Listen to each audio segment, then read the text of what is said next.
నువ్వు గొప్పవాడిగా తయారవుతావు. బహుగణుడు అంటే అర్థం గొప్పవానిగా దేవుడు చేస్తాడు. ఎప్పుడైతే వాక్యం కోసం దేవుని మందిరానికి వెళ్తావో, వాక్యం చదువుతూ ఉంటావో, వాక్యం ధ్యానం చేస్తూ ఉంటావో, రెఫరెన్స్ అన్నీ కూడా ఒక డైరీలో దైవజనుడు చెప్పే రాసుకుంటూ ఉంటావో, నేను చెప్పట్లేదు కానీ బైబిల్ గ్రంథం సెలవిస్తూ ఉంది. నిన్ను దేవుడు అన్నాడు కదా, ఒకటి చక్కటి మాట స్థిరపరుస్తాడు, రెండు నీకు తోడుగా ఉంటాడంటండి, మూడోది చెప్పమందే బహు గొప్పవానిగా నిన్ను చేస్తాడంటాడు. అందుకని చెప్తాను, చాలామంది ఎన్ని వ్యాపారాలు పెట్టినా, ఎంత గొప్ప ఉద్యోగాలకు వెళ్ళినా స్థిరపడే తత్వం లేదు, ఉండలేదంటే కారణం దేవుని నమ్ముకున్నావు కానీ, మందిరానికి వెళ్తున్నావు కానీ బైబిల్ చదవనటువంటి పరిస్థితి ఉంటా ఉంది, ప్రార్థన అనుభవం లేకపోవడం ఉంటా ఉంది. అందుకనే మనిషికి రెండు కళ్ళు లాంటి, ఒకటి బైబిల్ చదవడం, రెండు ప్రార్థన చేయడం అండి. చదవాలి, ధ్యానించాలి, హృదయంలో భద్రపరుచుకోవాలి. లోకంలో ఉన్న అన్నీ భద్రపరుచుకుంటున్నారు. దేవుని వాక్యంకి వచ్చేసరికి చూడండి, ఏదో ఆదివారం వెళ్ళాం కదా, శుక్రవారం వెళుతున్నాం కదా అనుకుంటా ఉన్నారు. దేవుడు చెప్తా ఉన్నాడు, నన్ను చదువు, నన్ను ధ్యానం చేయి, నేను నీకేం చేస్తాను అంటే గనక బహు చక్కటి మాట, నిన్ను స్థిరపరుస్తాడు. జ్ఞాని అయిన సొలొమోనుకి చూడండి అద్భుతమైన మాట చెప్తా ఉన్నాడండి ఆయన. ఏమండి, సమూయేలుని చక్కటి మాట తెలియపరుస్తుంది ఇక్కడ. జ్ఞాని అయిన సొలొమోనుకి దేవుడు నీకేం కావాలో కోరుకో అంటే అన్నీ ఏం అడగలేదు, జ్ఞానాన్నే అడిగాడు. కానీ జ్ఞానంతో పాటు అన్నీ దేవుడిచ్చాడండి. వెండి బంగారములు స్థిరపడేటట్టుగా దేవుడు చేశాడు. దేవుని వాక్యం వింటున్న దేవుని పిల్లలారా చెప్పబడతా ఉంది, ఒకటే నిన్ను స్థిరపరుస్తాడు. నీ జాబులో, నీ పనిలో, నువ్వు చేసే వ్యవసాయంలో, ఎందులో అయినా స్థిరపడేటట్టు చేస్తాడు.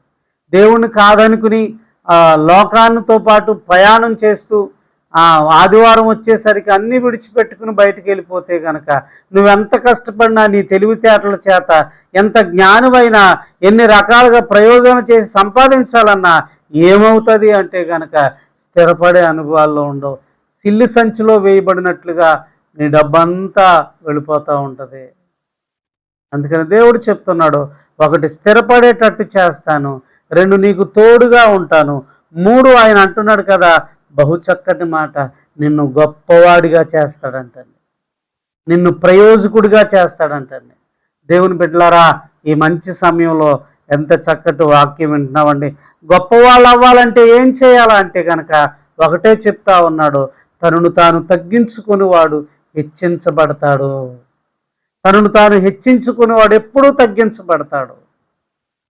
అందుకని అంటున్నాడు, తనను తాను తగ్గించుకోవాలి. యేసు ప్రభు మందిరానికి వచ్చిన తర్వాత వాక్యం చదివే నీవు నేను కూడా అంటున్నారు కదా, చక్కటి మాట, తగ్గించుకోవాలి. బైబిల్ గ్రంథంలో లోకా శుభవార్తలు 22వ అధ్యాయంలో చక్కటి మాట తెలియపరుస్తుంది. దేవుని బిడ్డలారా 26వ వచనంలో చిన్నవాని వలే దేవుని పని చేయాలంటండి.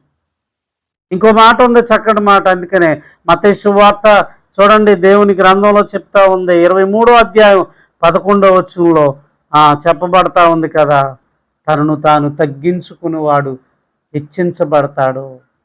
తనను తాను హెచ్చించుకునేవాడు తగ్గించబడతాడు. ఏ విషయంలో తగ్గించుకోపోతున్నావో ఆలోచించు, ఏ విషయంలో నువ్వు తగ్గట్లేదో ఆలోచించు, తగ్గించేసుకోవాలి. వాక్యం చదివే నీవు నేను మనము ఎవరైనా పడిపోదు. అలా తగ్గించు అనుభవాల్లోకి వస్తే దేవుడు హెచ్చిస్తాడండి. అందుకని చూడండి, తగ్గింపు కలిగినటువంటి యోబు జీవితంలో అన్నీ పోగొట్టుకున్నాడు, పిల్లల్ని, వ్యాపారాన్ని, అన్నిటినీ, దాసీలన్నిటినీ కూడా.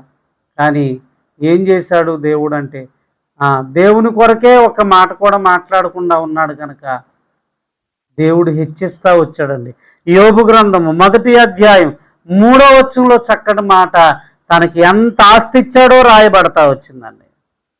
దేవుని బిడ్డలారా, గొర్రెలు, మేకలు, ఒంటెలు, ఎద్దులు, పశువులు, చాలా ఆస్తి దేవుడిచ్చి గొప్పవాడిగా చేశాడండి. వాక్యం చదివే అనుభవంలో ఉన్నాడు.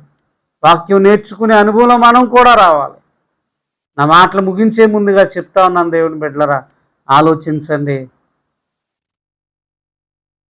మోషే చేతిలో కర్ర ఉంటే, దావీదు చేతిలో కర్ర ఉంటే, అహరోను చేతిలో ఉన్న కర్ర మార్చబడిపోతున్న అనుభవాల్లో ఉంటే, ఎవరి కర్ర అంటే దేవుని కర్ర.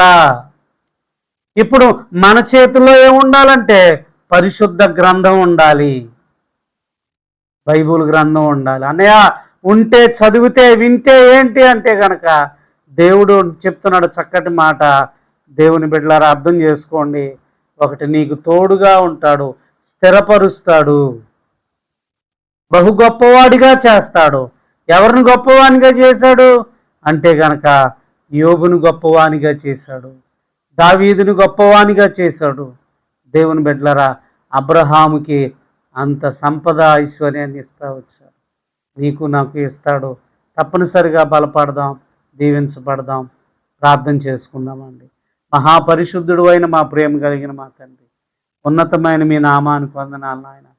ఈ మంచి వేళలో నీ ప్రియ పిల్లలు విన్నటువంటి వాక్యం ద్వారా బలపరచండి.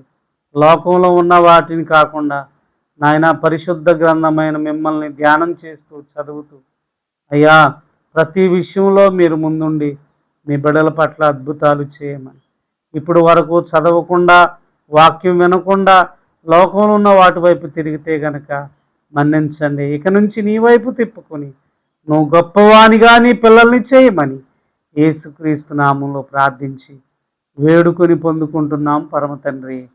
ఆమేన్, ఆమేన్. అందరికీ వందనాలు.